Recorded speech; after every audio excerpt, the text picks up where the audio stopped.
જય જિનેન્દ્ર યશાજી હા. કરું છું. ઓકે. હા, યશાજી મહારાજ. ઉત્તરાધ્યાય સૂત્રનું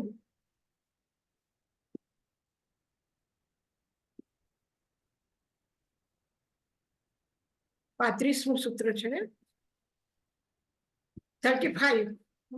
આપણે 38 પહોંચ્યા યશાજી મહારાજ. નંબર 38. અચ્છા, 38.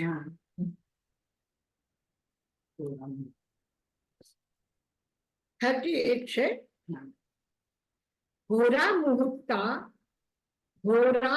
મુહુક્તા અબલમ શરીરમ ભારંડ પંખી અથવા ભારંડ પક્ષી વચરે પમત્તે. હોરા મુહુક્તા સમય ભયંકર હોય છે અને શરીર દુબળો છે. શરીર અબલમ એટલે શક્તિહીન છે, એટલી તાકાત પૂરી નથી શરીરમાં, અને સમય પણ અનુકૂળ નથી, ભયંકર છે, ઘોરા. ભારંડ પક્ષી વચરે પમત્તે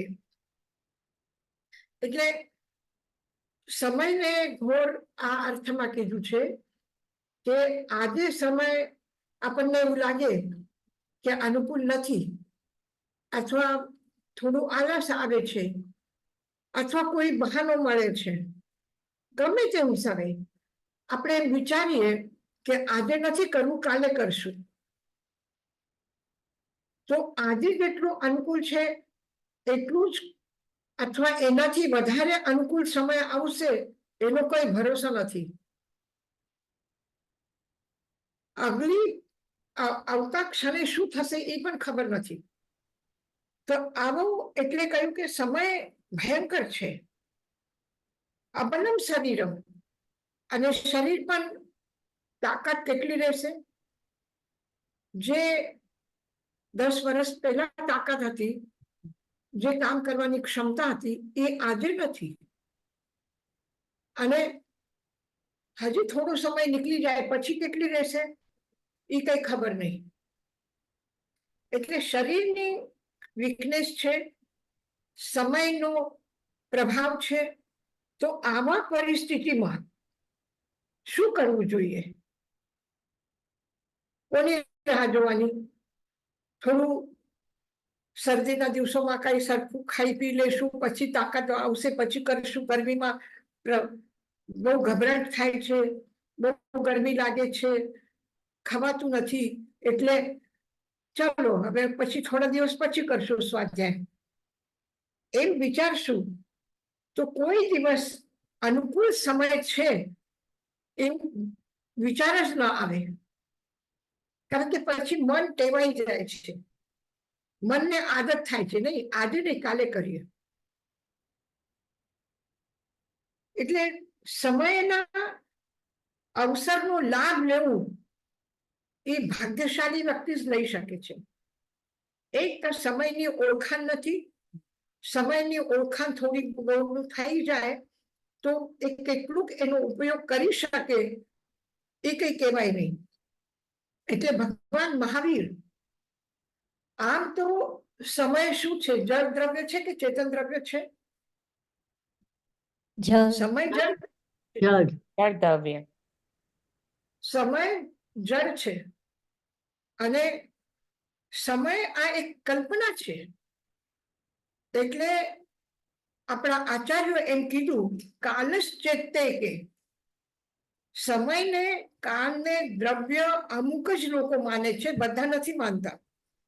કે સમય કઈ છે જ નહીં, આપણે નક્કી કર્યું છે કે આપણું જીવન વ્યવહાર ચલાવવું છે, આપણને આપણા બધા કાર્યો કરવાનું એક સમય નક્કી કરવાનું છે. બધા સાથે મળીએ તો એક સમય આપણે નક્કી કરવું પડે છે. એટલે સમયના થોડુંક આવશ્યકતા છે જીવનમાં, એટલે એને એક તત્વ તરીકે આપણે સ્વીકાર કર્યું છે. બાકી પશુ પક્ષીને ખબર છે કેટલા વર્ષના ઉંમરના છે, એને ખબર છે આજે શું તિથિ છે, આજે શું વાર છે. અત્યારે ખાલી એટલું ખબર પડે છે કે આ દિવસ છે અને રાત છે, અત્યારે ખાવાનું છે, અત્યારે ચાલવાનું છે, ફરવાનું છે, અને રાતના સૂઈ જવાનું છે. એટલે દિવસ અને રાતનો ફરક ફક્ત પશુ પક્ષીને ખબર પડે છે, બાકી કોઈ ફરક નથી પડતો. તો સમય કોના માટે છે? કયા જીવને માટે સમય છે? સમય તો તત્વ હોય, જેવી રીતે આપણે ધર્માસ્તિકાય કહીએ, અધર્માસ્તિકાય કહીએ, તો પક્ષીને જો ચાલવું છે, ઉડવું છે, તો એના માટે પણ ધર્માસ્તિકાય જોઈએ, અધર્માસ્તિકાય જોઈએ. મનુષ્યને કચાવવું છે તો પણ ધર્માસ્તિકાય અધર્માસ્તિકાય જોઈએ છે. એક જળ પદાર્થ પણ આપણે ગમે ત્યાં મૂકીએ તો એના માટે પણ એને જરૂર છે ધર્માસ્તિકાયની અને અધર્માસ્તિકાયની. એટલે એક દ્રવ્ય બીજા દ્રવ્યને મદદરૂપ છે. તો જો એવું છે તો પછી સમય પણ એક દ્રવ્ય છે. તો એ દ્રવ્ય છે કે તત્વ છે, તો પછી એનું શું આપણા માટે ઉપયોગ? એનો ઉપયોગ આપણા માટે તરીકે બધા જ એને બધા માટે ઉપયોગી છે એવું નથી. ઘાસ પાકને ખબર પડે કયું સમય છે અત્યારે? કોઈને ખબર નથી પડતી. ફક્ત આપણી એક કલ્પના છે કે આજે આ તારીખ છે, આજે આ તારીખ છે, આ મહિનો છે, આ વાર છે, આ ટાઈમ છે, સવાર છે કે બપોર છે કે સાંજ છે, એ બધું આપણે નક્કી કર્યું છે. એટલે તો પણ ભગવાન મહાવીર સમય ઉપર ખૂબ મહત્વ આપે છે. સમય ઉપર બરાબર ગૌતમ સ્વામી જેવા 14 પૂર્વ જ્ઞાનીને, 4 જ્ઞાનના ધનીને બરાબર કહે છે, સમયમ ગોયમ માં પમાયે, તું સમય માત્રનો પ્રમાદ નહીં કર. અને એટલા માટે અહીંયા કહ્યું કે ઘોરા મુહૂર્તા અબલમ શરીરમ, શરીરની શક્તિ ઓછી થતી જાય છે ઉંમરના હિસાબે. સમય પણ ભયંકર હોય છે. અને તો પછી આપણે શું કરવું જોઈએ? ભારંડ પક્ષી ચરે અપમત્તે, અપ્રમત્ત ભાવથી તમે વિચરણ કરો. એના માટે તમે શરીર કે એનું કઈ ચિંતા નહીં કરો.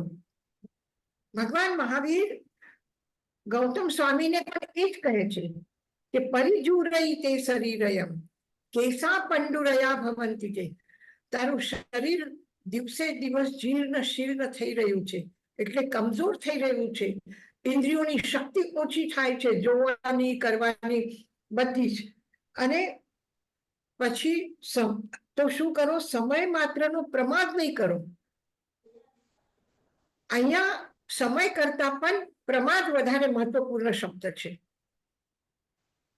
પ્રમાદ નહીં કરો. અને આમાં પણ શું કહ્યું કે ભારંડ પક્ષી ચરે પમત્તે, અપ્રમત્ત ભાવથી તમે વિચરણ કરો. ભારંડ પક્ષી એક પક્ષી છે. એને છે ને 2 મોઢા હોય છે. એક એનાથી એ નીચે નમીને દાણો લે છે જમીન ઉપરથી અને ખાય છે.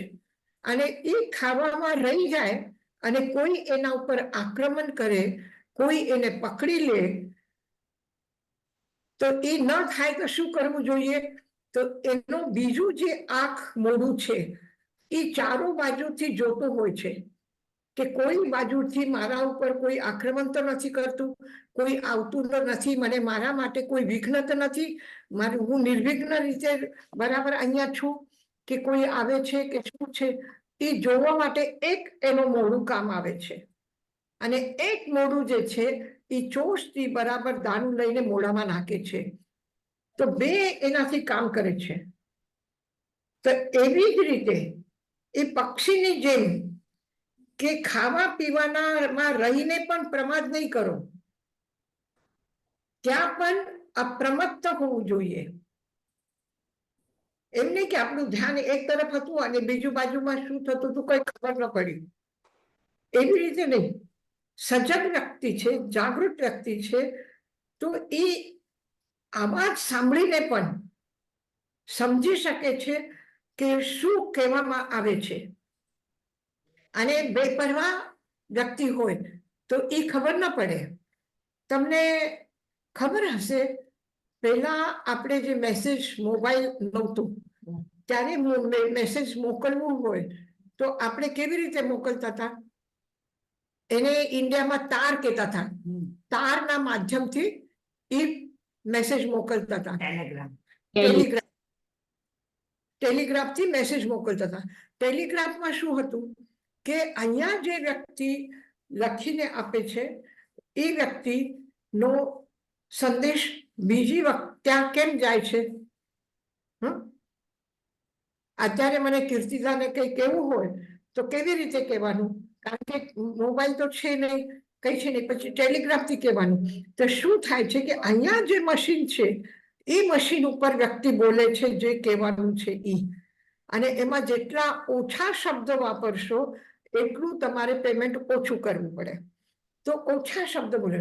પછી નૈરોબીમાં જે બેઠા છે વ્યક્તિ એ આવાજ સાંભળે છે. એ શબ્દનો આવાજ નથી હોતું. એમાં શું હતું? એનું એક જાતની આવાજની ભાષા હતી. એ ટક ટક ટક ટક આવાજ આવે અને એ આવાજથી સમજવાનું કે શું બોલ્યા. કી બોલ્યા, કીર્તિદા બોલ્યા, નૈરોબી બોલ્યા, કેનિયા બોલ્યા, શું બોલ્યા. એના આવાજથી સમજવાનું કે અક્ષર શું છે. આપણે લિપિથી સમજીએ અક્ષર શું છે, પણ એ આવાજથી સમજવાનું. તો એટલા જ વાત. એક વખત ઇન્ટરવ્યુ માટે લોકો આવેલા એનું કામ ત્યાં કરવા માટે, અને એક વ્યક્તિ ચૂપચાપ બેઠો હતો અને બીજા 2-3 જણા હતા એ આપસમાં વાતો કરતા હતા.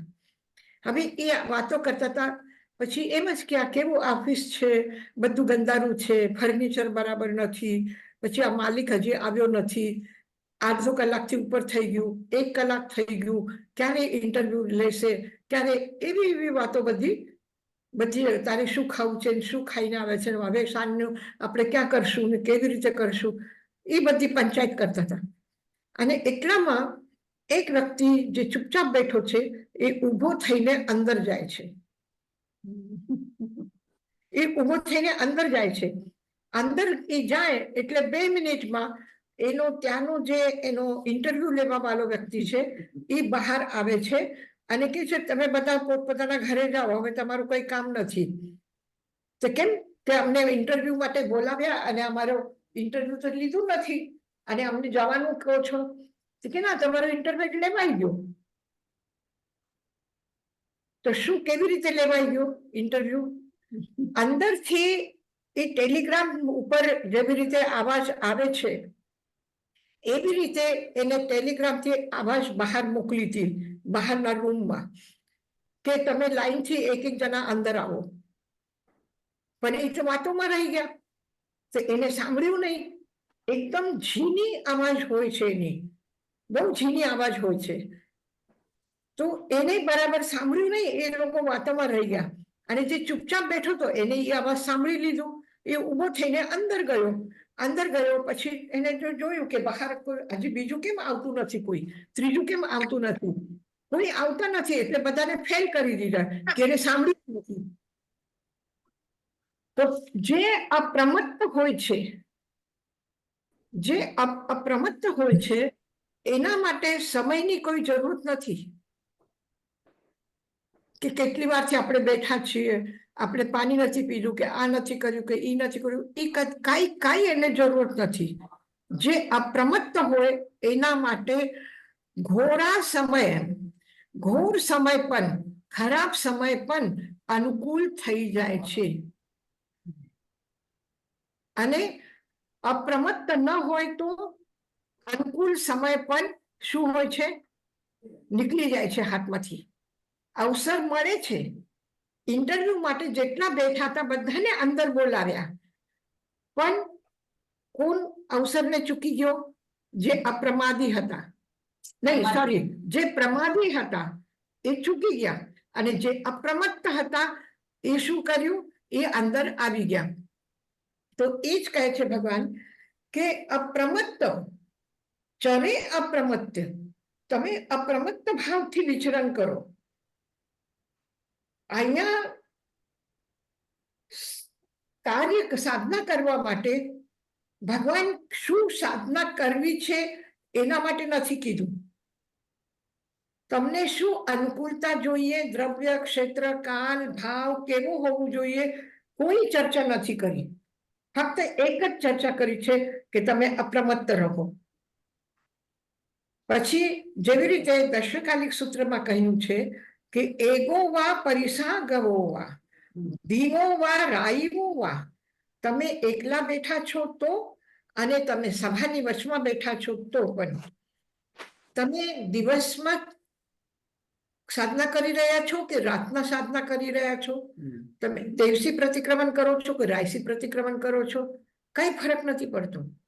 સમય દિવસ રાત ગમે તે હોય, પાખી છે કે બીજ દૂજ છે, એ કઈ ફરક નથી પડતો. કે પાખીને જ પ્રતિક્રમણ કરવું જોઈએ એવું કઈ નથી. સમયનું કોઈ ફરક નથી પડતો. પછી શરીર કેવું છે, જે શરીર છે એ છે, એના માટે શું શિકાયત કરવી છે, એ આપણા હાથની વાત નથી. આપણે એમ વિચારીએ કે મારા દાંત સરખા રહે, છેલ્લે ઘડી સુધી હું બરાબર કડક વસ્તુ ખાઈ શકું, શેરડીનો ઓલો કટકો તોડીને ખાઈ લઉં, તો એ આપણા હાથની વાત છે? આપણા હાથની વાત છે? નથી. કે આંખ ઉપર ચશ્મા નહીં આવે, એ આપણા હાથની વાત છે? એ આપણા હાથની વાત નથી. ક્યારે શું બીમારી આવશે એ કઈ ખબર નથી. તો શરીરનો પણ કઈ ખબર નથી અને સમયની પણ કઈ ખબર નથી. તો પછી શું કરવાનું છે? તમે જ્યાં છો, જે અવસ્થામાં છો, જેવી રીતે જીવી રહ્યા છો, જે પ્રભુને યાદ કરો છો, જે મંત્રપાઠ કરો છો, જે સ્વાધ્યાય કરો કે ધ્યાન કરો કે ઉપવાસ કરો કે સામાયિક કરો કે પ્રતિક્રમણ કરો, ગમે તે કરો, પણ એ વખતે તમારે અપ્રમત્ત રહેવાનું. આ એક જ કન્ડિશન છે. અભિધાનમાં ઘોરા મુહૂર્તા અબલમ શરીરમ, શિષ્ય બરાબર પોતાની કમજોરી, પોતાની સમસ્યા, પોતાને જે અડચણ આવે છે, જે ઉપસર્ગ આવે છે, બધાની ચર્ચા કરતો હોય છે. એ હંમેશા કહેશે કે સમય અનુકૂળ નથી, શરીરમાં સાતા નથી, માથું દુખે છે, પગ દુખે છે, ગમે તે થાય, એ બરાબર એનું કહેશે અને કહેશે હવે હું શું કરું. પણ ભગવાન એની વાત નથી કરતા, કે સમયની વાત નથી કરતા, કે કાંઈ નહીં, જન્મ કલ્યાણકના દિવસે તમે નહીં માં કરાવી શકો તો દીક્ષા કલ્યાણકના દિવસે કરજો, એવું કઈ ભગવાન કહેતા નથી. ભગવાન એ પણ નથી કહેતા કે નાનપણમાં જ દીક્ષા લેવી જોતી હતી, જેવી રીતે અતિમુક્ત કુમાર લે છે. જો એવું કર્યું હોય તો ગૌતમ સ્વામીને દીક્ષા ના આપતે. ગૌતમ સ્વામી મહાવીર કરતા દીક્ષાના વખતે નાના હતા કે મોટા હતા ઉંમરમાં? મહાવીર કરતા ગૌતમ સ્વામી ઉંમરમાં મોટા છે, અને છતાં એને શું કે છે? અંતેવાસી, એમના નજદીક રહેવા વાળો. જેવી રીતે એક બાળક માની પાસે રહે છે, એવી રીતે એટલા નજદીક રહેવા વાળો શિષ્ય. અને કેટલું મોટું છે? મહાવીર કરતા મોટો છે. અને તો પણ મહાવીર એને અંતેવાસી કહે છે, ગોયમા કહે છે, બુદ્ધ પુત્ર કહે છે, બુદ્ધ પુત્ર છે, પુત્ર તરીકે બોલાવે છે. તો આ શું છે? પછી બહારની કોઈ પણ અગવડતા નથી, બહારની કોઈ પણ પ્રતિકૂળતા નથી. તમે પ્રતિકૂળતાને અનુકૂળ બનાવી શકો છો. તમે જે સીડી ઉપરથી સ્લીપ થઈ શકો છો, એ સીડી ચડીને ઉપર જઈ શકો છો. એટલે ભગવાન કહે છે કે સમયની ચિંતા નહીં કરો, શરીરની ચિંતા નહીં કરો. આ દશકાલિક સૂત્રમાં એમને કહ્યું પચ્છાવિતે પયાયા ખિપ્પમ ગચ્છન્તિ અમર ભાવનાઈ. તમે એમ વિચારો કે હવે અમારી ઉંમર તો થઈ ગઈ, 50 વર્ષના થઈ ગયા, 60 વર્ષના થઈ ગયા, હવે શું કરીએ? હવે તો કઈ થાય નહીં. નાના હોત તો ભણી લીધું હોત, નાના હોત તો સાધના કરી લીધી હોત. એવું વિચારીને કોઈ રહી જાય તો રહી જશે, પણ ભગવાન કહે છે એ વિચારવાની જરૂરત નથી, એ વિચારવાની જરૂરત નથી. શરીરની વિચાર નહીં કરો, સમયનો વિચાર નહીં કરો. હવે કોનો વિચાર કરવું છે? ત્રીજો કોઈ કારણ મળતું નથી કે જેનો આપણે વિચાર કરીને અટકી જઈએ. અટકવા માટે કોઈ પણ કારણ નથી જોતું.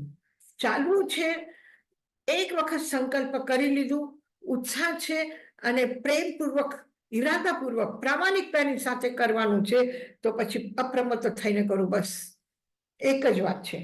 ઘોરા મુહૂર્તા અબલમ શરીરમ ભારંડ પક્ષીવ ચરે પમત્તો ચરે પમત્તે. ભારંડ પક્ષીની જેમ, પક્ષી એટલે પક્ષી, ઘોડા એટલે ભયંકર, મુહૂર્ત એટલે મુહૂર્ત, અબલમ એટલે દુર્બલ, શરીરમ શરીરમ, અને ચરે પમત્તે અપ્રમત્ત ભાવથી વિચરણ કરો. યશાજી મહારાજ, એટલે આમાં એમ જ છે ને કે ગમે તે કંઈ કરીએ તો આપણામાં અવેરનેસ હોવું જોઈએ, અવેરનેસ જોઈએ, અને માઇન્ડફુલ, આપણે કહી શકીએ માઇન્ડફુલ હોવું જોઈએ એવરી મોમેન્ટ. હા, એવરી મોમેન્ટ, હમ પ્રત્યેક ક્ષણમાં જાગૃત અવસ્થા હોવી જોઈએ. હમ એમને કે થાકી ગયા, હવે જવા દો ને, જે થવું એ થશે. ઘોરા મુહૂર્તા અબલમ શરીરમ ભારંડ પક્ષીવ ચરે પમત્તે. હવે આગળનું સૂત્ર છે, એનાથી જ મળતો આવે છે. સુતે સુયાવી પરિબુદ્ધ જીવી. પ્રતિબુદ્ધ, એક તો બુદ્ધાનમ બોહિયાનમ, નમોથુનમના પાઠમાં બોલો ને, જાગેલા પ્રબુદ્ધ વ્યક્તિ, બુદ્ધિજીવી. બુદ્ધિજીવી એટલે એનો કાર્યક્ષેત્ર અથવા એનો ચિંતન, એનું મનન, એટલે જ્ઞાનના ક્ષેત્રમાં જ જીવે છે, એ બુદ્ધિજીવી. બુદ્ધિના આધારે જીવે છે, એ બુદ્ધિજીવી. પ્રતિબુદ્ધિજીવી, જાગેલો, ઉત્સાહી, જગાડેલું છે જેને, એમ નહીં કે સૂતો પડ્યો છે ને કે હા હું જાગું છું, નહીં. પ્રતિબુદ્ધિજીવી, આવા વ્યક્તિ સુતે સુયાવી. આ વ્યક્તિ હંમેશા ક્યાં રહેવું જોઈએ એને? પ્રબુદ્ધ સાધક સુતે શું? તમે પૂછ્યું કે ક્યાં રહેવું જોઈએ, તો ભગવાન તમને ઓપ્શન નથી આપતા. ભગવાન કહે છે કઈ વાંધો નહીં, તમે આ તમારા આસપાસમાં બધા લોકો સુતેલા છે ને, કઈ વાંધો નહીં, ભલે રહે. એ કહે છે નહીં, બધા સુતા છે તો મને સુવાનું મન થાય છે. તો કે ના, એવું કઈ નથી, સુતા છે તો ભલે રહે, અને જાગેલા છે તો ભલે જાગેલા છે. સમોસરણમાં બેઠા છો કે કોઈ રાતના બધા સુઈ ગયા ને તમે બેઠા છો, કોઈ ફરક નથી પડવાનો. તો સુતે સુયાવી, સુતેલા વ્યક્તિઓની વચમાં પણ તમે જાગૃત રહો. તમે આસપાસમાં કોઈ સુતેલા છે કે જાગેલા છે કે રાત છે કે દિવસ છે, તમે કોઈ શિકાયત નહીં કરો. સૌથી પહેલી વાત, તમારા કાર્યક્ષેત્ર માટે, તમારું નિર્ધારિત કરેલા લક્ષ્ય માટે કોઈ જાતની શિકાયત નહીં કરો. નહીં તો આખો સમય ક્યાં જાય છે? એક ચાય બનાવી હોય ખાલી તો પણ શું થશે? હવે લાઈટ છે કે નહીં જોવું પડશે, પછી ગેસ ચાલુ છે કે નહીં જોવું પડશે, પછી ચીની છે કે નહીં, ચાય પત્તી છે કે નહીં, શું શું શું શું વિચારો છો? વાસણ બધા ધોયેલા છે કે ધોવામાં પડ્યા છે, હવે પાછા જઈને ધોવા પડશે, પછી માર્કેટમાં જઈને ચીની લાવવી પડશે, ત્યારે આ એક કપ ચાય બનશે. તો આવા આ બધા મૂકી દો, બસ નક્કી કરું મારે કરવું છે, પછી તમારે જે કરવું પડે કરો. ઘોરા સુતે સુયાવી પરિબુદ્ધ જીવી, સુતેલા વ્યક્તિઓના વચમાં પણ, ચારો તરફ અભાવ હોવા છતાં પણ પરિબુદ્ધ જીવી તમે જાગો. જ્યારે તાઈ મહારાજ અહીંયા રાજગીર આવ્યા સૌથી પહેલા, ત્યારે શું હતું અહીંયા? કોણ કોણ હતું? રીતાબેન હતા, કોણ હતું? રસીલાબેન હતા, કોણ હતું? બેન હતા, કોણ હતા, કુંદનબેન હતા, આપણા કાકી તો જરૂર હશે, મોટી ઉંમરના સૌથી હમણાં એ જ છે, તો એ તો જરૂર હશે ને. કોણ કોણ હતું કે ભાસતીજી ચાલો ને તમે થોડું વાપરી લો કહેવા માટે? હતું કોઈ? કોઈ નહોતું. એક પણ જાણે તો ચહેરો નહોતો, એક પણ જગ્યા જોયેલી નહોતી, એક પણ રસ્તાની ખબર નહોતી, એક પણ માણસ સાથે ઓળખાણ નહોતી, પણ છતાં પણ શું હતું? બધું સૂતેલું હતું કે નહીં? બધું સૂતેલું હતું કે નહીં? બેંક બેલેન્સ પણ સૂતેલું હતું. કોઈ દર્શન કરવા માટે આવશે એવી કોઈ સંભાવના નહોતી, એ પણ સૂતેલા હતા બધા. તો પછી શું હતું? જાગેલું. જાગેલા કોણ હતા? તાઈમાં જાગેલા હતા. હા. એ પોતે જાગેલા હતા. એટલે શું કર્યું એને? બધાને જગાડી દીધા. બધાને જગાડી દીધા. એક વખત એક સંત યાત્રા માટે જાય છે. એમનો દીકરો કહો, શિષ્ય કહો, એ એના સાથે છે. સાથે છે એને સવારના એ જાગી ગયો, એના ગુરુ જાગી ગયા એટલે એ પણ જાગી ગયો. અને પછી એને જોયું આસપાસમાં તો બધા સૂતા છે, તો એને ગુરુને કીધું કે આપણે શું સાધના કરીએ? આ તો બધા સૂતા છે, આ કેવા સૂતા છે ને હજી જાગતા નથી. એને સાધના નથી કરવી? એમને ખબર તો હતી કે આપણે આટલા વાગે ઉઠીને બધા સાથે બેસશું, સવારના સાધના કરશું. તો ગુરુ શું કહે છે શિષ્યને? એ સંત પોતાના શિષ્યને શું કહે છે? તું પણ સૂઈ જા. તું પણ સૂઈ જા, અને જાગેલો છે તો પરમાત્મા તારા સાથે છે, એને જો. તો સુતે સુયાવી પરિબુદ્ધ જીવી, ભલે ને બધા સૂતા હોય, કોઈ અનુકૂળ સમયની અનુકૂળતા નથી, કોઈ સંગતની સાથીઓની અનુકૂળતા નથી, સમય નહીં, સાથી નહીં, સારું ક્ષેત્ર નહીં, વાતાવરણ સારું નહીં. બધા આજે અહીંયા મર્ડર થયું છે, આજે અહીંયા તકલીફ થઈ છે, અહીંયા બધું લૂંટાઈ ગયા છે. આજ તો બધા ન્યૂઝ હતા. બધા શું મળતું હતું? એક પેપરમાં એક લાઈન પણ આપણને ઉત્સાહ જાગે એવું ન્યૂઝપેપરમાં ન હોય. તો પછી શું હતું? કોણ હતું? બસ એક જ પ્રશ્ન કે પોતે જાગેલા હતા, પોતે જાગૃત હતા, એટલે બધાને જગાડી દીધા, બધાને જાગૃત કરી દીધા. એક વખત બુદ્ધ વિહાર કરીને આવતા હોય છે, તો એક શિષ્ય કહે છે કે ભંતે મારે પાછું જવું પડશે, પાછળ આપણે જ્યાંથી વિહાર કર્યું ત્યારે. કે શું કામ? તો કે મારું સામાન ત્યાં ભૂલાઈ ગયું. તો કે ઠીક છે, જા તું. એ ગયો તો એને જગ્યા ઓળખવામાં આવતી નથી, રસ્તો ખબર પડતો નથી. રસ્તા ઉપર ઝાડ કઈ જુદા જ લાગે છે, રસ્તો માણસો કઈ જુદા જ લાગે છે. આ ચાલે છે, રસ્તો પણ કઈ એને ગમતું ગમે એવું છે નહીં. ચાલે છે. પછી એ જે રસ્તેથી આવે એ રસ્તેથી ગઈ, પોતાનો સામાન ઉપાડીને આવી ગયું.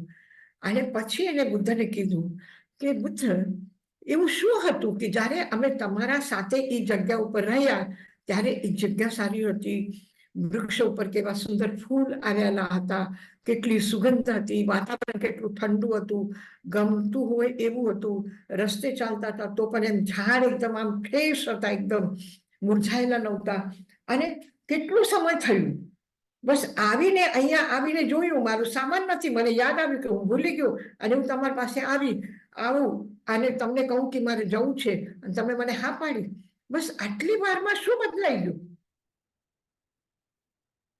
શું બદલાઈ ગયું? કે બે ઝાડ પણ એવા ઝાડ જેવા નથી લાગતા. 2-3 કલાકમાં બદલાઈ ગયા બધા.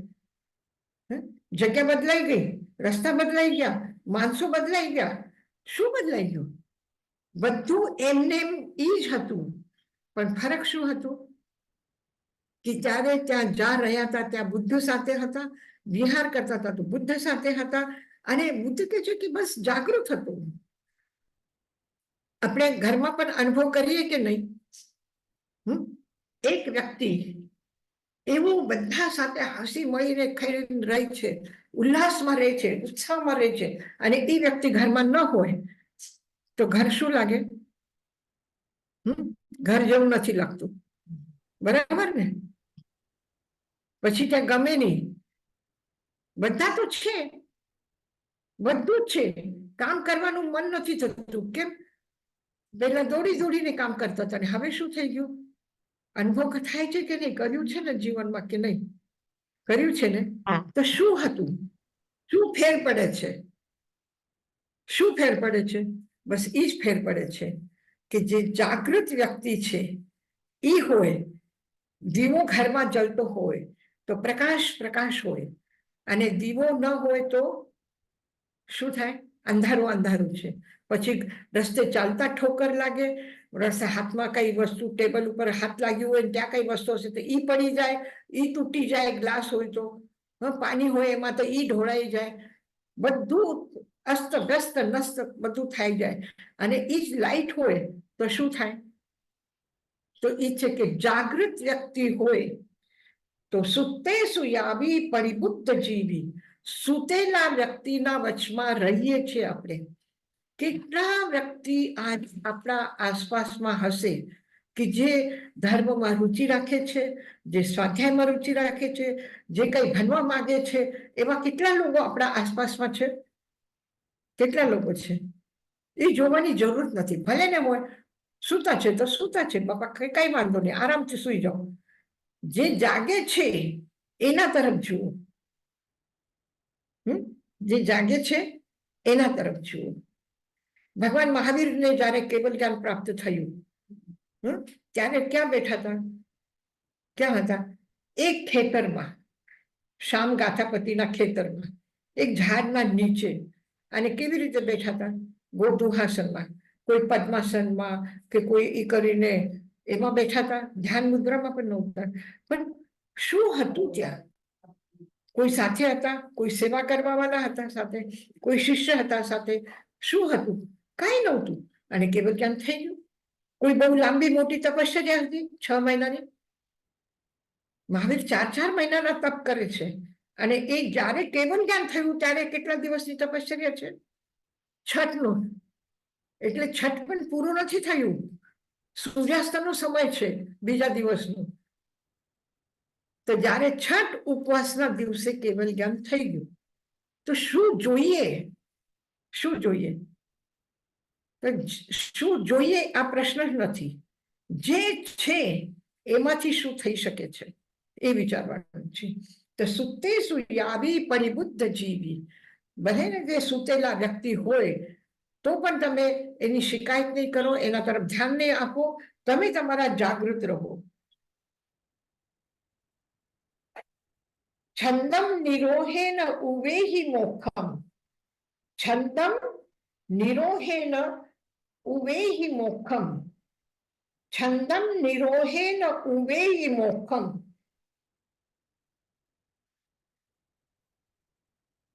છંદ ઈચ્છા.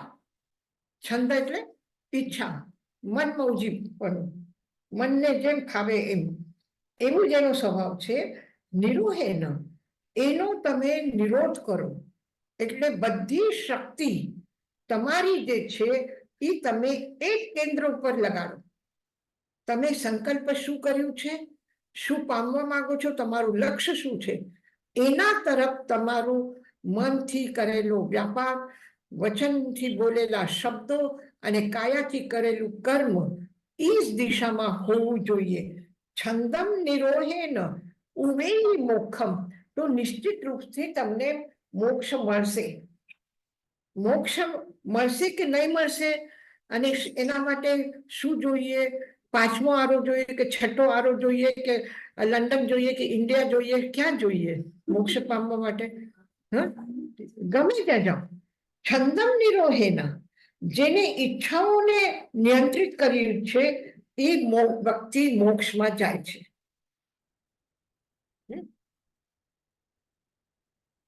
છંદમ નિરોહેન ઉવેહી મોક્ષમ. સૌથી પહેલા ઈચ્છા, કામના. તમે કહેશો કે હમણાં ઊંઘ આવે તો એક કપ ચાય પીવાનું મન થાય છે, ઈચ્છા થાય છે, તો કઈ વાંધો નહીં.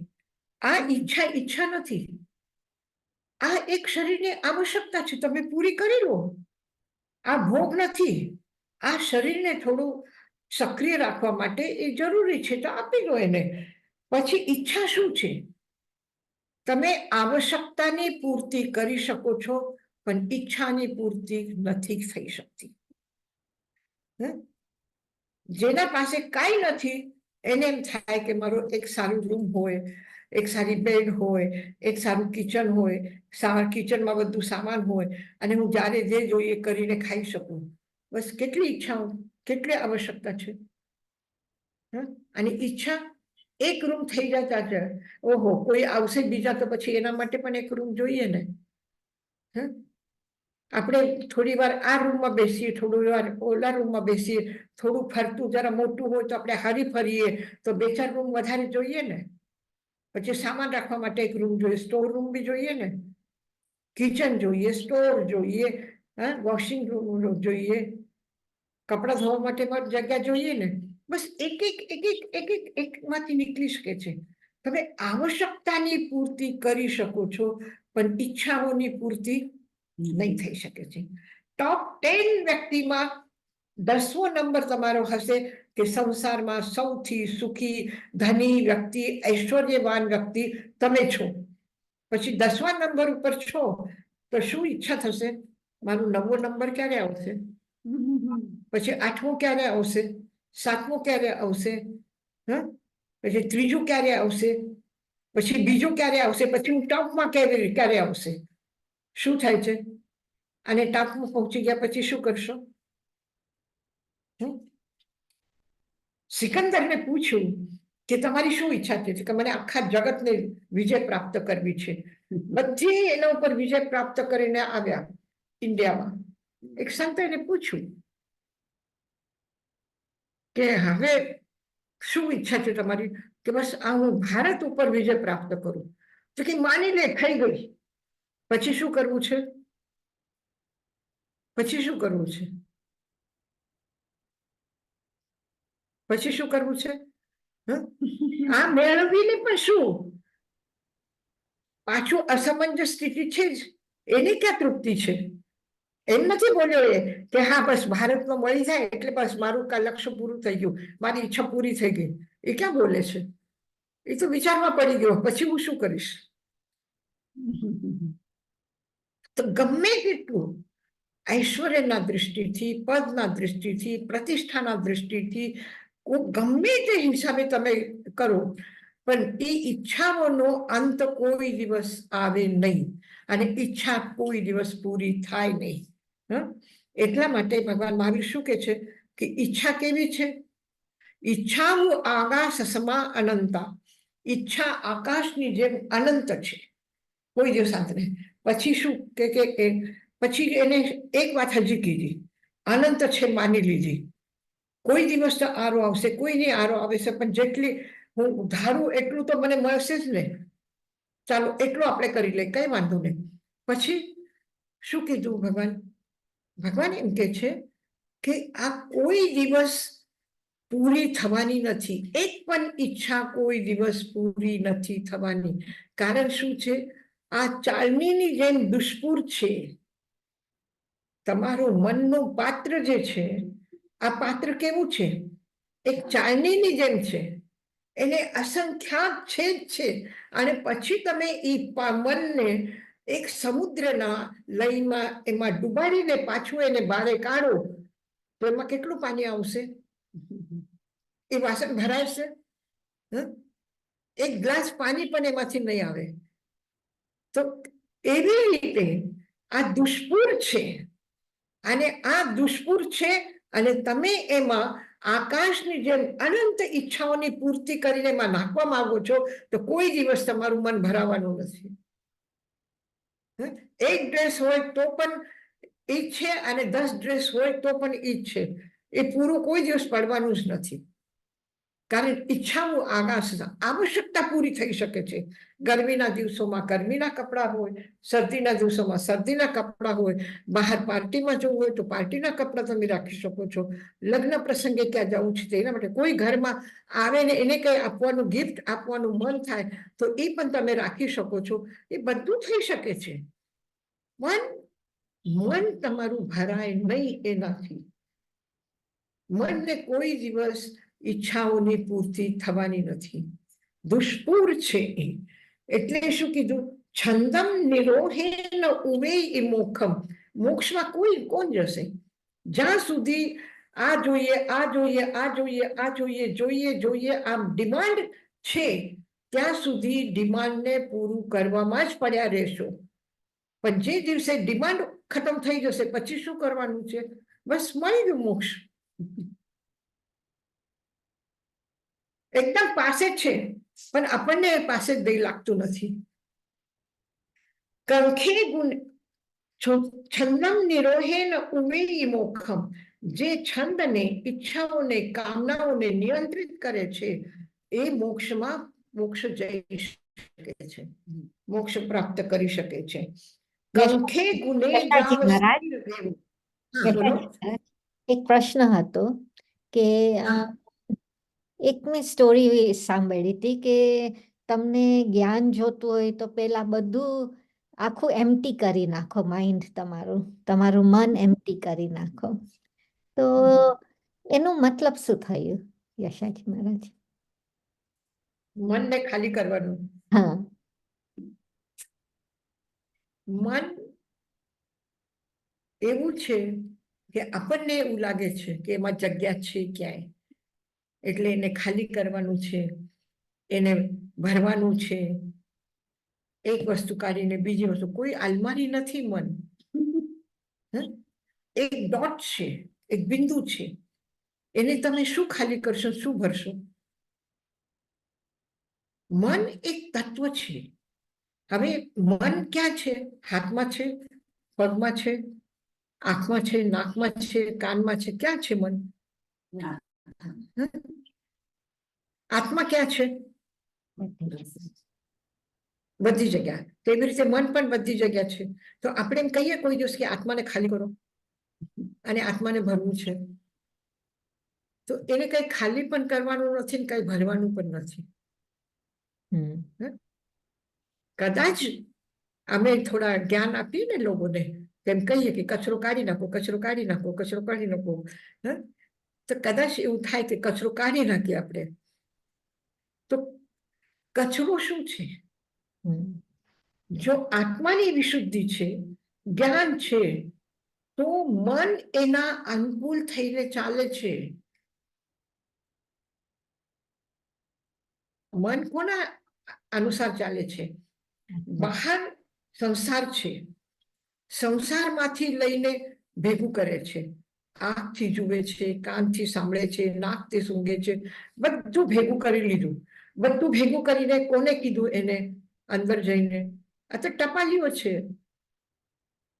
ખાલી બહારથી વસ્તુ લઈ, જ્ઞાન લઈ લે, બહારનું જાણકારી લઈ લે, બહારથી માહિતી લઈ લે અને અંદર જઈને કોને કે? અંદર આત્માને કે જો આ હું સ્વાધ્યાય કરવા બેઠી છું, આ માખી આવે છે, ઘડે ઘડે ચોપડી ઉપર બેસે છે. આ કોને કે છે? પછી ત્યાંથી આપણે નિર્દેશ મળે છે કે દરવાજો બંધ કરો, માખી બહાર નીકળી જશે. તો એ મન પાછું કોને કે છે? આંખને કે છે, હાથને કે છે, પગને કે છે કે ચાલીને જાઓ 2 કદમ, પછી ત્યાં તમે દરવાજો બંધ કરો, અંધારો કરો એટલે બહાર વહી જશે માખી. તો મન શું છે? મનને શું ખાલી કરવાનું છે?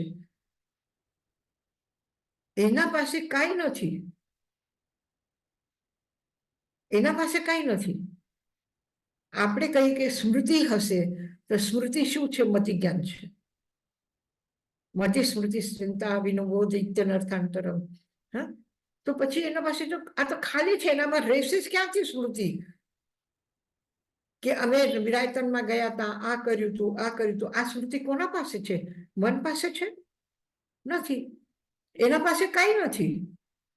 સારી સ્મૃતિઓ પણ નથી, ખરાબ સ્મૃતિઓ પણ નથી. આ ફક્ત એક ઇન્સ્ટ્રુમેન્ટ છે, ઇન્સ્ટ્રુમેન્ટ છે. આ જ્ઞાન પ્રાપ્તિનું એક સાધન માત્ર છે. જેવી રીતે 5 ઇન્દ્રિય અને 6 મન આ સાધન છે ને આપણા. તો આપણે કોઈ દિવસ એમ કહીએ કે મારે નાકને ભરવું છે કે આંખને ભરવું છે કે એને ખાલી કરવું છે, આપણે નથી વિચાર કરતા. તેવી જ રીતે મનનું પણ છે. બસ એટલું જ છે કે એને ક્યાં કેન્દ્રિત કરવાનું છે, એને ક્યાં એકાગ્ર કરીને રાખવાનું છે. આ ભ્રમરની જેમ ભટક્યા કરે છે ને ગમે ત્યાં, પછી ક્યારે ગંદકી ઉપર બેસે, પછી ક્યારે ફૂલ ઉપર બેસે.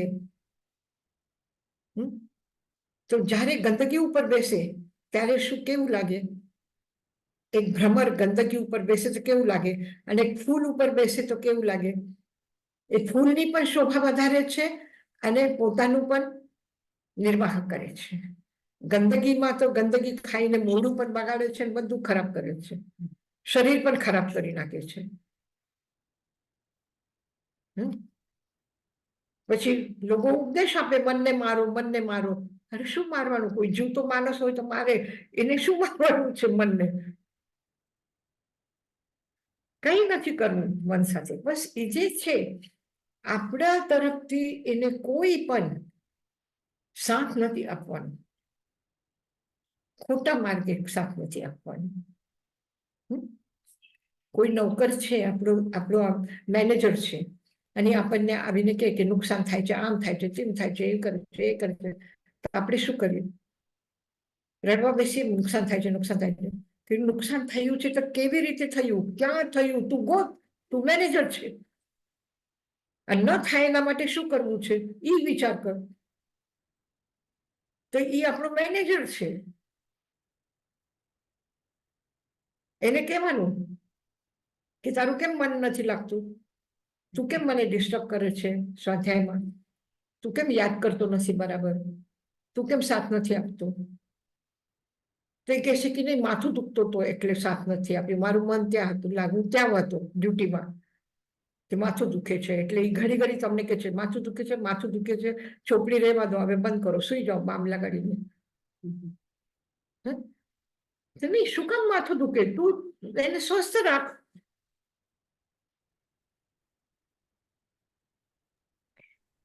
Thank you. સાચી વાત છે. આપણે તાઈમારસ માટે બેસા હોય, કોઈ દિવસ યાદ આવે કે મનને ખાલી કરવું છે?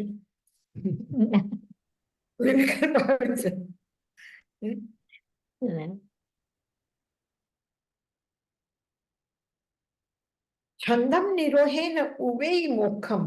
તમે ઈચ્છાઓને નિયંત્રિત કરો તો તમે મોક્ષ પ્રાપ્ત કરી શકો છો.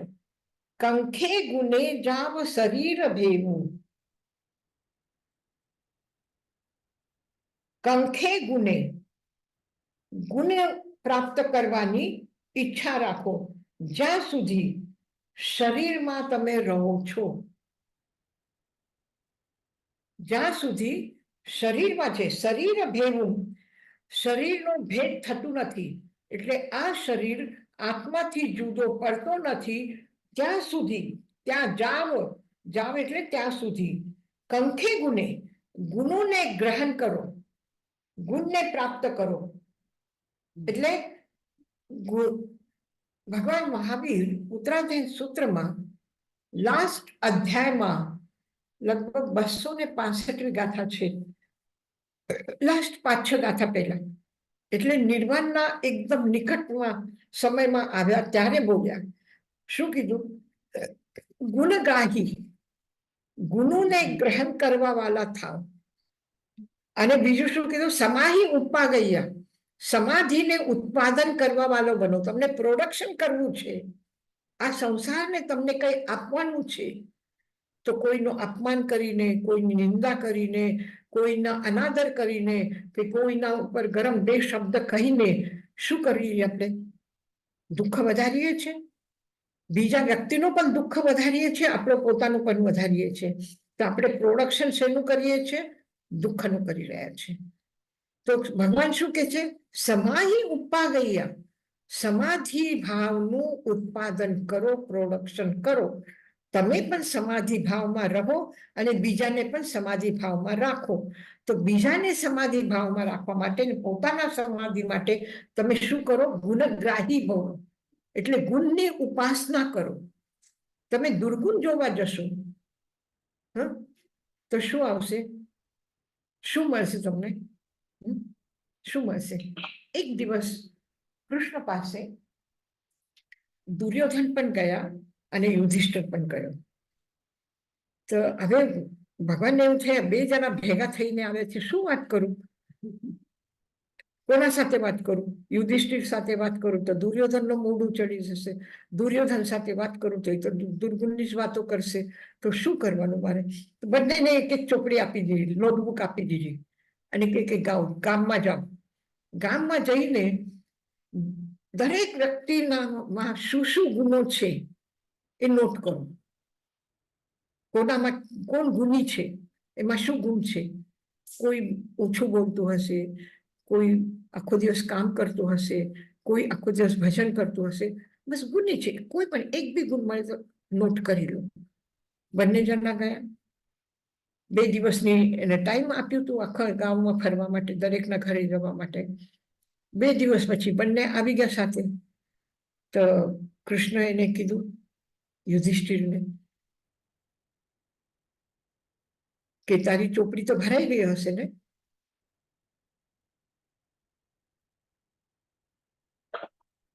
તારી ચોપડી તો ભરાઈ ગઈ હશે ને? કે ક્યાંથી મારી ચોપડી ભરાય? મને એક પણ દુર્ગુણી વ્યક્તિ દેખાનું નહીં. બધામાં કોઈ ને કઈ ગુણ હતા, કોઈ દુર્ગુણી દેખાનું નહીં તો હું શું કરું? કેવી રીતે નામ? મારી નોટબુક એકદમ ખાલી છે, એક પણ વ્યક્તિનું નામ નથી એમાં. દુર્ગુણી મને કોઈ મળ્યો નથી. તો કોઈ પછી એને દુર્યોધને કહ્યું કે અરે, પછી તારી તો ચોપડી આખી ભરાઈ ગઈ હશે ને? તને તો કેટલા ગુણી લોકો મળ્યા હશે ને? તો એને પૂછ્યું, એને વાત કરી કે ના, મારી પણ ચોપડી ખાલી છે, મને એક પણ વ્યક્તિ ગુણી ન મળ્યું. હું જાઉં તો કોઈના ઘરે તો કોઈ બેસવાનું કે નહીં, કોઈ ખાવા પીવાનું કે નહીં. એકમાં પણ એવું નથી હોતું કે ચાલો કોઈ આપણા ઘરમાં આવે તો એક ગ્લાસ પાણી તો પીવડાવીએ ને. આખા બધા એવા શ્લોકો, એક પણ ગુણી વ્યક્તિ નહીં મળ્યો. અને યુધિષ્ઠિરને એક પણ દુર્ગુણી વ્યક્તિ નહીં મળી. તો સંસાર શું છે? સંસાર શું છે? ગુણી જનોનો છે કે દુર્ગુણી લોકોનો છે? તો સંસાર છે. તો કંખે ગુને જાવ શરીર ભેવું, જ્યાં સુધી શરીર ભેદ ન થાય, એટલે શરીર તમારા આત્માથી જુદો નથી પડતો ત્યાં સુધી, મતલબ જ્યાં સુધી જીવન છે ત્યાં સુધી કંખે ગુને એટલે ગુણની આરાધના કરો. હંમેશા સારું જોવો, સારા લોકોને મળો, સારા લોકો સાથે બેસો, સારામાં સારું જોવાની કોશિશ કરો. દુર્ગુણ જોઈને કાંઈ ફાયદો નથી.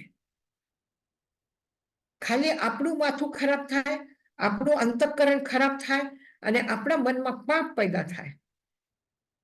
દુર્ગંધમાંથી દુર્ગંધ જ પેદા થાય છે.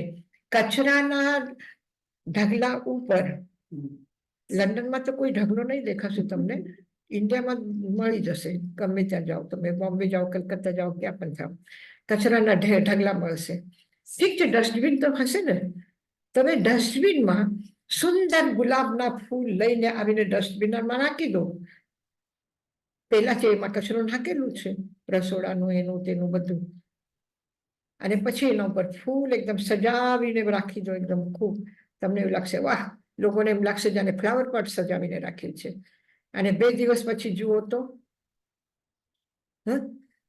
2 દિવસ પછી એવી રીતે દુર્ગુણી વ્યક્તિના ઉપર સદગુણ રાખવાની કોશિશ કરશું તો એ પણ દુર્ગંધ થવાની છે. એ પણ ખરાબ લોકોના પાસે આવેલી વસ્તુ ખરાબ થઈ જવાની છે. અને સારા લોકો પાસે કદાચ કોઈ ગોબર, કોઈ કચરો થોડો એવો હશે, તે માટીમાં મળીને આ ગુલાબના છોડ માટે એ ખાદ થઈ જશે. એ ગુલાબના છોડ માટે ખાદ બની જશે. એ પણ કઈ ફેંકવાની વસ્તુ નથી, એને કામ લાગશે. તો ગુની લોકો પાસે, કારણ કે ગુલાબને પેદા કરે છે, સુગંધને પેદા કરે છે, ગુલાબનો પૌધ ઝાડ એ ગુલાબને પેદા કરે છે, સુંદર ફૂલને પેદા કરે છે, સુગંધને પેદા કરે છે. તો એના પાસે સુખેલા પાંદડા પણ પડ્યા હશે એ છોડના આસપાસમાં, તો એના ઉપર પાણી પડશે તો એનું પણ એને ખાદ મળી જશે અને એમાંથી એ સુગંધ પેદા કરશે. કચરો ગુલાબના ફૂલ લઈને પણ કચરો બની જશે અને કચરો ગુલાબનો ઝાડ લઈને પણ ગુલાબ બનાવી દેશે. તો આપણે શું કરવાનું છે તે એ ભગવાન કંખે ગુને જાવ શરીર ભેગું. જ્યાં સુધી જીવતા છો, જ્યાં સુધી આ આત્મા આ શરીરમાં છે, ત્યાં સુધી તમે ગુણોની આરાધના કરો, ગુણ પ્રાપ્ત કરવાની ઈચ્છા કરો. કોઈને કઈ પૂછવું છે? એમાં યશાજી મહારાજ જ્યારે આરાધના કહીએ ત્યારે ગુણ પ્રાપ્ત કરવાની ઈચ્છા કરો અને ગુણ બધામાં જોવાની ઈચ્છા કરો, એ બે છે ને એમાં.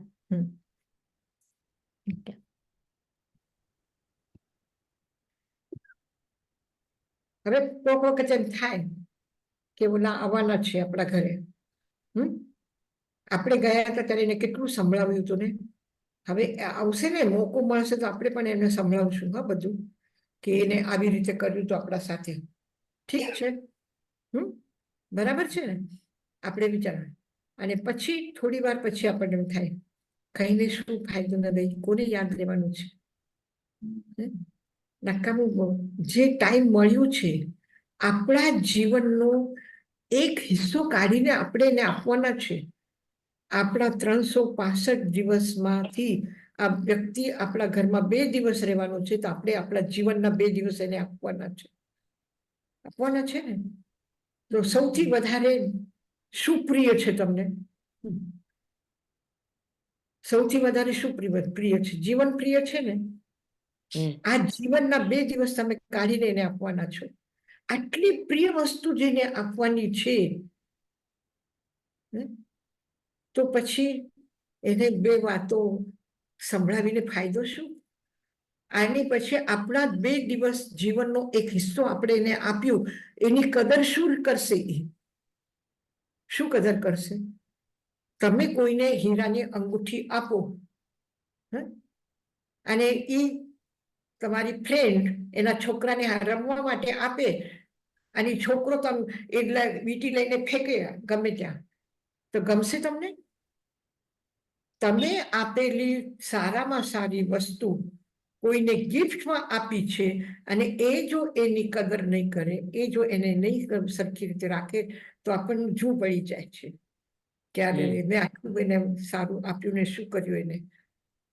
ત્યારે પછી જ્યારે આપણે આટલા જીવનના મહત્વપૂર્ણ 2 દિવસો આપણે એને આપવાના છે અને પછી એ શું લઈને જશે કે એના ઘરે ગયા હતા તો એ મારી સાથે બાંધ્યા, હવે કોઈ દિવસ આવું નહીં ને, કોઈ દિવસ તમારી સાથે વાત નહીં કરું ને, મને તમે કોઈ દિવસ ફોન નહીં કરતા, હું પણ તમારી સાથે ફોન નહીં કરીશ. આ બધું સાંભળવું છે? આ બધું કરવાનું છે? શું કરવાનું છે? તો પછી એ રીતે તમે ગુણની આરાધના કરો, ઉપાસના કરો. જે સારામાં સારું બોલી શકતા હોય એ બોલો, સારામાં સારું કરી શકતા હોય એ કરો, સારામાં સારું જે વિચારી શકતા હોય એ કરો. તો એ એની ઉપાસના છે. આપણે શરીરની ઉપાસના કરીએ, શરીર બીમાર થઈ જાય તો આપણે શું કરીએ? સારામાં સારા ડોક્ટરને દેખાડીએ, સારામાં સારી દવા લઈ આવી. કોઈ એમ કે એક્સપાયર ડેટ દવા છે ને સસ્તી મળશે, લઈ લો. આપણે લઈશું? નહીં લઈએ. એક્સપાયર ડેટ દવા લઈશું આપણે? નહીં લઈશું. ત્યાં પછી આપણે કોમ્પ્રોમાઇઝ નથી કરતા. ત્યાં સારામાં સારી દવા જોઈએ, હોસ્પિટલ સારામાં સારી જોઈએ, ડોક્ટર સારામાં સારા જોઈએ. કોના માટે જોઈએ? શરીર માટે જોઈએ. આ શરીરની ઉપાસના કરી રહ્યા છે. મનની ઉપાસના કરો છો કે જ્યારે મનને એમ લાગે કે આમના બહુ ઠંડુ છે તો ચાય પીવી છે, મનને એમ લાગે છે કે ના, શરીર એમ લાગે છે કે મને થોડું અત્યારે ગરમ લાગે છે તો ગરમ નથી ખાવું, આઈસ્ક્રીમ ખાવી છે, તો પછી જે એની શરીરની ડિમાન્ડ છે એ આપણે એને આપીએ, જે મનની ડિમાન્ડ છે એ એને આપણે આપીએ છીએ. તો પછી આપણે કોઈક દિવસ એને એમ પણ કહેવાનું કે ભાઈ હું એક અડધું કલાક ધ્યાનમાં બેસું છું, અડધું કલાક સ્વાધ્યાય કરું છું, હું મારી આત્માની ઉપાસના કરું છું, તો તમે પણ મને સપોર્ટ કરો ને. કહેવાનું કે નહીં, મનને વચનને કાયાને, હા, તમે પણ મને સાથ આપો થોડો, હું તમારી ઉપાસના કરું છું, તમે મારી ઉપાસના કરો.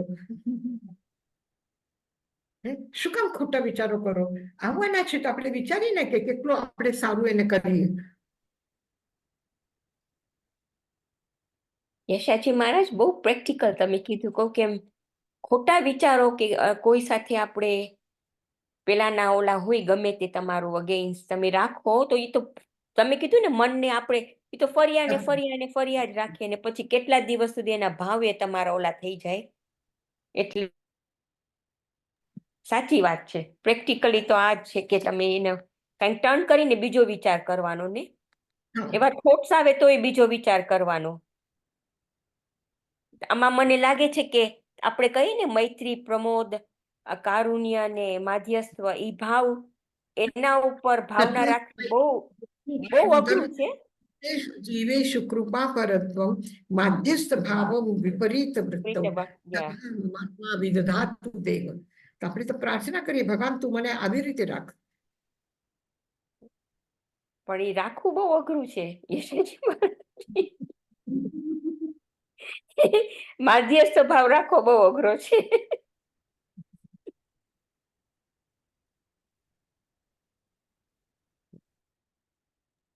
થેન્ક યુ યશાજી મહારાજ.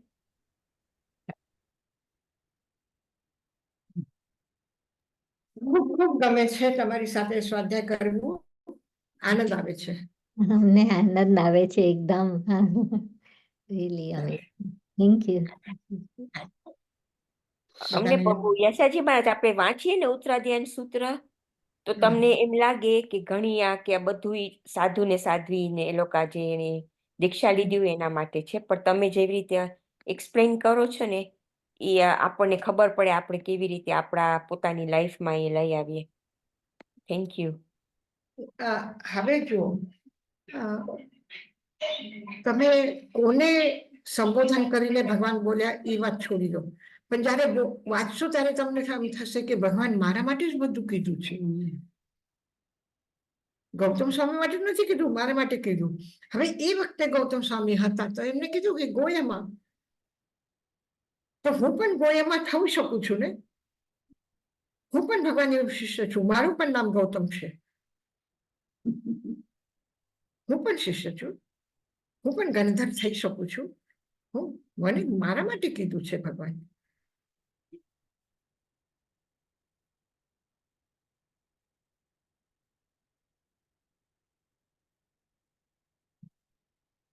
અને કયું પણ હશે, આપણે મળ્યા પણ હશું, ભગવાને આપણને સંબોધન કરીને આપણા માટે વાત પણ કરી હશે, પણ હવે આપણને ક્યાં સ્મૃતિ છે આપણે કોણ હતા ત્યારે?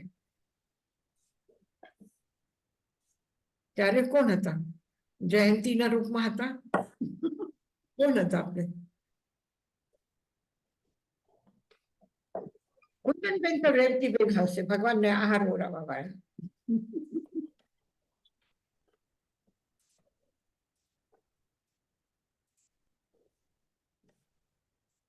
ને કુંદનબેન સાંભળ્યા. કુંદનબેન જય જીનેન્દ્ર.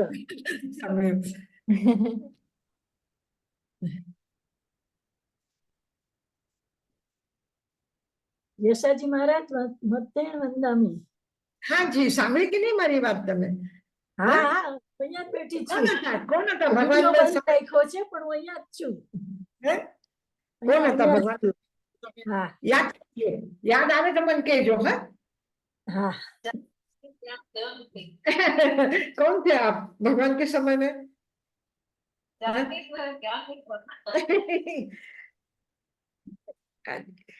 बहुत अच्छा, बहुत अच्छा. जरूर कुछ ना कुछ होंगे, अच्छे भावों में रहे होंगे, तभी तो अभी अच्छा लग रहा है. भगवान की वाणी क्यों अच्छी लग रही है आपको? क्यों स्वाध्याय कर रहे हैं आप? जरूर उस समय सुना है ये. याद करना कि मैंने कभी सुना है, मैंने जरूर ये सुना है पहले। ऐसे करते करते याद करना। आ जाएगा।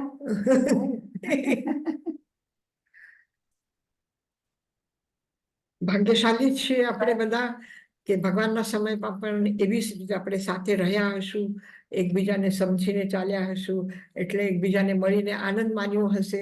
એટલે જ પછી અત્યારે પણ એવું થાય ને આપણને કે કેટલી મજાનો સમય, 1 કલાક ક્યાં ગયું ખબર ન પડી. એકદમ સાચી વાત.